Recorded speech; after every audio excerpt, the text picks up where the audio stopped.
दोस्तों आज हम बात करेंगे भारत में स्थित एक ऐसी मंदिर के बारे में जहां विराजमान भगवान की मूर्ति में उस भगवान का असली दिल मौजूद है। जी हाँ, आपने बिल्कुल सही सुना। साथ ही ऐसा कहा जाता है कि जब इस मूर्ति की जगह नई मूर्ति रखी जाती है तो उस दिल को निकालकर नई मूर्ति में स्थापित कर दिया जाता है और इस दौरान पूरी शहर की इलेक्ट्रिसिटी को ऑफ कर दिया जाता है ताकि कोई भी इंसान इस दिल को ना देख सके। और अगर गलती से भी कोई इंसान इस दिल को देख लेता है तो उस इंसान की मृत्यु स्वतः ही हो जाती है। यह भव्य मंदिर है पुरी का भगवान जगन्नाथ का मंदिर। आइए दोस्तों जानते हैं पुरी में स्थित विश्व प्रसिद्ध भगवान जगन्नाथ के 10 रहस्यों के बारे में जिसे आज तक विज्ञान जगत भी नहीं सुलझा पाया। नंबर 1, दोस्तों आपने यह तो देखा होगा कोई भी झंडा हवा के दिशा में ही लहराता है, लेकिन आपको बता दूं भगवान जगन्नाथ के मंदिर के ऊपर स्थापित ध्वज सदैव हवा के विपरीत दिशा में लहराता है। अब ऐसा किस कारण से होता है इसका पता आज तक नहीं चल पाया। साथ ही इस झंडे को हर रोज बदलने का नियम है। ऐसी मान्यता है अगर किसी कारणवश इस झंडे को नहीं बदला गया तो मंदिर अगले 18 सालों के लिए बंद हो जाएगा।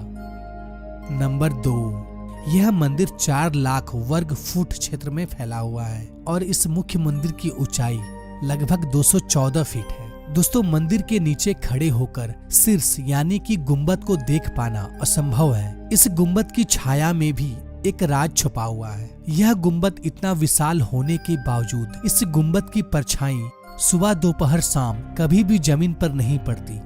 नंबर 3, मुख्य मंदिर के शीर्ष के ऊपर भगवान विष्णु का सुदर्शन चक्र स्थित है। ऐसा कहा जाता है कि आप पुरी में कहीं भी खड़े हो आप इस चक्र को देख पाएंगे। इस चक्र की बनावट इतनी अद्भुत है कि आप किसी भी दिशा से इस चक्र को देखें आपको ऐसा प्रतीत होगा कि यह चक्र बिल्कुल आपके सामने ही है। इसे नीर चक्र भी कहा जाता है। यह चक्र अष्ट धातु से निर्मित है जो कि अति पावन एवं पवित्र माना जाता है। नंबर 4, समुद्र पुरी का रहस्य। दोस्तों सामान्यतः किसी भी समुद्र के किनारे हवा समुद्र से जमीन की ओर आती है और शाम के समय इसका विपरीत होता है, लेकिन पुरी में इसका उल्टा होता है। यहाँ पर हवा समुद्र से जमीन की ओर ना जाकर बल्कि जमीन से समुद्र की ओर जाता है। नंबर 5, आमतौर पर ऐसा देखा गया है किसी भी मंदिर मस्जिद तथा किसी भी ऊंचाई वाले स्थान पर पक्षियों का बैठना आम बात है, लेकिन जगन्नाथ मंदिर के शीर्ष के ऊपर आज तक कभी भी किसी पंछी को उड़ते या उसके ऊपर बैठते नहीं देखा गया है। यही वजह है कि मंदिर के ऊपर हवाई जहाज और हेलीकॉप्टर के उड़ने पर मनाही है। नंबर 6, दोस्तों आपको यह बात जानकर हैरानी होगी जगन्नाथ मंदिर में प्रतिदिन संध्या काल में मंदिर के ऊपर स्थापित ध्वज को यहाँ के पुजारियों द्वारा मंदिर में उल्टा चढ़कर बदलना पड़ता है। जी हाँ, आपने बिल्कुल सही सुना। इस भव्य मंदिर में पुजारी को सीधा नहीं बल्कि उल्टा चढ़ना पड़ता है और ध्वज भी इतना भव्य है जब यह लहराता है तब सब देखते ही रह जाते हैं। इस भव्य ध्वज पर भगवान शिव का चंद्र भी बना हुआ है। नंबर 7, दोस्तों ऐसा माना जाता है कि जगन्नाथ मंदिर के परिसर में दुनिया का सबसे बड़ा रसोई है।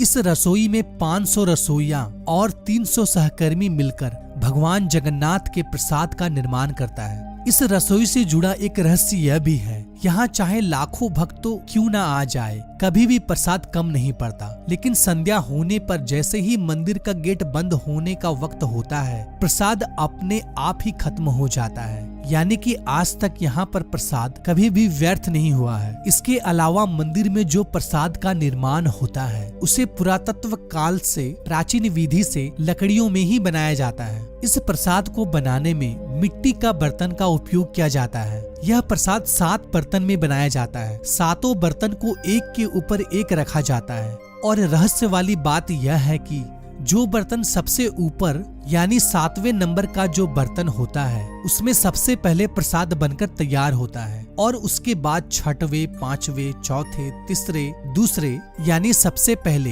यानी कि नीचे का जो बर्तन है उसमें सबसे आखिरी में प्रसाद बनकर तैयार होता है, जो कि एक बहुत बड़ा रहस्य है क्योंकि आज तक किसी ने सुलझा नहीं पाया है। नंबर 8, दोस्तों भगवान जगन्नाथ का मंदिर 4 धामों में से एक धाम माना जाता है। दोस्तों मंदिर में प्रवेश करते ही एक सिंह द्वार है।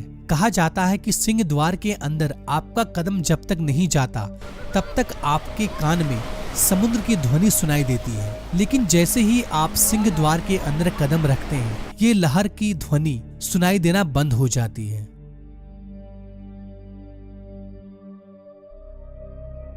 नंबर 9, दोस्तों जगन्नाथपुरी में मुख्य रूप से 3 मूर्ति विराजमान है। भगवान श्री कृष्ण, बड़े भाई बलभद्र और छोटी बहन सुभद्रा। दोस्तों जगन्नाथपुरी की तीनों मूर्ति को हर 12 साल में बदला जाता है। पुरानी मूर्तियों की जगह पर नई मूर्तियां स्थापित किया जाता है। मूर्ति बदलने की प्रक्रिया में भी एक बहुत ही रोचक हिस्सा है। जिस वक्त मूर्ति बदली जाती है उस वक्त पूरी शहर की बिजली को काट दिया जाता है। मंदिर के आसपास पूरी तरह अंधेरा कर दिया जाता है। मंदिर के बाहर सीआरपीएफ की सुरक्षा तैनात कर दी जाती है। उस वक्त मंदिर में किसी का भी एंट्री पाबंदी होती है। सिर्फ उन पांडा यानी कि पुजारियों का ही एंट्री होता है जिन्हें मूर्तियों को बदलनी होती है। नंबर 10, दोस्तों ऐसी मान्यता है कि जब भगवान कृष्ण ने अपने देह का त्याग किया और उनका अंतिम संस्कार किया गया तो शरीर के एक हिस्से को छोड़कर उनका पूरा शरीर पंच तत्व को लीन हो गया था। ऐसा माना जाता है कि भगवान कृष्ण का हृदय एक जिंदा इंसान की तरह आज भी धड़क रहा है। ऐसा मान्यता है कि वह दिल आज भी सुरक्षित है। भगवान जगन्नाथ के लकड़ी की मूर्ति के अंदर आज भी साक्षात विराजमान है। दोस्तों आप भी अगर इस भव्य जगन्नाथ धाम की यात्रा करना चाहते हैं तो इसके लिए मैंने पूरी फुल ट्रिप वीडियो बना रखी है। आई बटन में लिंक दिया हुआ है, आप वीडियो को देख सकते हैं। इससे आपको ट्रिप का प्लान बनाने में बहुत ही मदद मिलेगा, तो आप इस वीडियो को जरूर देखें।